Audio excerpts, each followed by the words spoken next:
हाथों में अगर बुरी तरह ख़ारिश हो रही हो तो पैसा आने का इंतज़ार करने के बजाय बेहतर है उसका सही से इलाज करवाएं ताकि आपको इस तकलीफ़ से निजात मिल सके।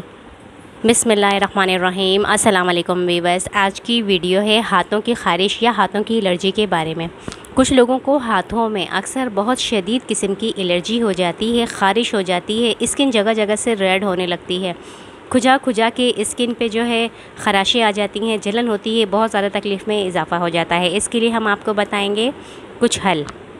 इसके लिए वीडियो को मुकम्मल देखिएगा, इसकी बिल्कुल भी नहीं कीजिएगा। वीडियो पसंद आए तो लाइक कमेंट शेयर कीजिएगा। चैनल पर न्यू है चैनल को ज़रूर सब्सक्राइब कीजिएगा। जब हाथों में ख़ारिश शुरू होने लगती है तो बहुत ज़्यादा मुश्किल हो जाती है। हाथों की जिल्द सुर्ख होने लगती है, बेतहाशा खुजाने की वजह से जगह जगह से हाथों की जिल्द भी उतरने लगती है, यहाँ तक कि दरारें तक आने लगती हैं। इंसान समझ लें बहुत ज़्यादा मुश्किल में फंस जाता है।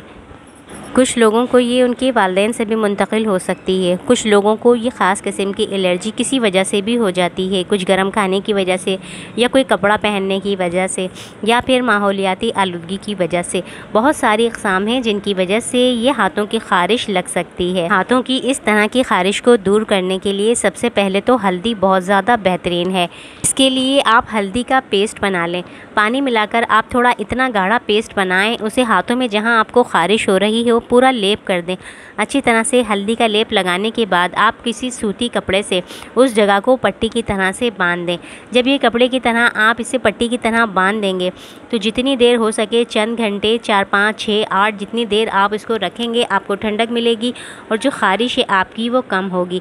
तो हल्दी जो है वो इस किस्म की ख़ारिश को दूर करने के लिए बहुत ज़्यादा बेहतरीन है। लेकिन इस बात का ख़याल रखिएगा कि हल्दी जो है वो आपके कपड़ों पर या बिस्तर पर ना लगे, क्योंकि हल्दी के दाग जो हैं वो साफ़ नहीं होते हैं। जब इस तरह की तकलीफ़ दे ख़ारिश शुरू होती है तो खुजाने से ये और भी ज़्यादा बढ़ती चली जाती है और कम नहीं होती, बल्कि जितना खुजाएं उतना ज़्यादा तकलीफ़ हो जाती है। हाथों में इस तरह से खुजा खुजा कर स्किन उतरने लगती है।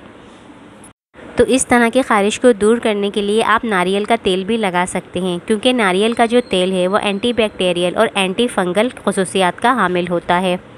ये नारियल का तेल हाथों की ख़ारिश को कम करने में मददगार साबित होगा। थोड़ा सा नारियल का तेल लें, पूरे हाथों पर अच्छी तरह लगाकर उसका मसाज करें। दिन में जितनी बार भी आप इसको लगाएंगे हाथों पर आपको उतना ही सुकून महसूस होगा और आहिस्ता आहिस्ता ये जो ख़ारिश है वो ख़त्म होती चली जाएगी। जिन लोगों की जिल्द खुश्क होती है तो उनको ये जो ख़ारिश का मसला है वो अक्सर सर्दियों में होता है।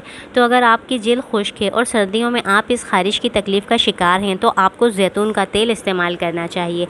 ज़ैतून का तेल लेकर आप अपने हाथों में जहाँ जहाँ ख़ारिश है इसको आप लगाएं, इसका मसाज करें, तो इससे आपकी ख़ारिश भी बिल्कुल ख़त्म होगी, हाथों की स्किन भी बेहतर होगी। आप इसके अलावा नीम का तेल भी या फिर नीम का पेस्ट भी हाथों पे जहाँ ख़ारिश है वहाँ लगा सकते हैं। इससे भी आपको ठंडक का एहसास होगा, ख़ारिश में कमी होगी।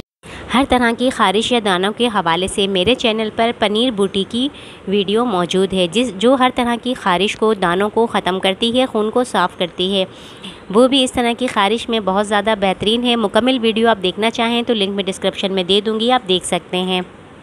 एलोवेरा हर तरह की ख़ारिश के लिए, चाहे जिस्म की हो, सर की खुश्की की हो या फिर किसी भी तरह की ख़ारिश की तकलीफ़ हो आपको, तो एलोवेरा का पेस्ट बेहतरीन है। थोड़ा सा एलोवेरा का जेल लें, ये आपको खालिस पत्ता लेना है। ये बना बनाया जो जेल होता है मार्केट से, आपने वो बिल्कुल यूज़ नहीं करना। आपने ताज़ा पत्ता लेना है, उसका थोड़ा सा जेल निकाल के हाथों से मसल के आप उसे पूरे हाथों पे लगा सकते हैं। इससे भी ख़ारिश ख़त्म होगी, बहुत ज़्यादा सुकून मिलेगा। ये थे वो 3 हल जो हमने आपको बताए हाथों की ख़ारिश के हवाले से। उम्मीद है आपको वीडियो पसंद आई हो। वीडियो पसंद आए लाइक कमेंट शेयर कीजिएगा। चैनल पर न्यू है चैनल को सब्सक्राइब। अगली वीडियो तक के लिए इजाज़त दीजिए। अल्लाह हाफ़िज़।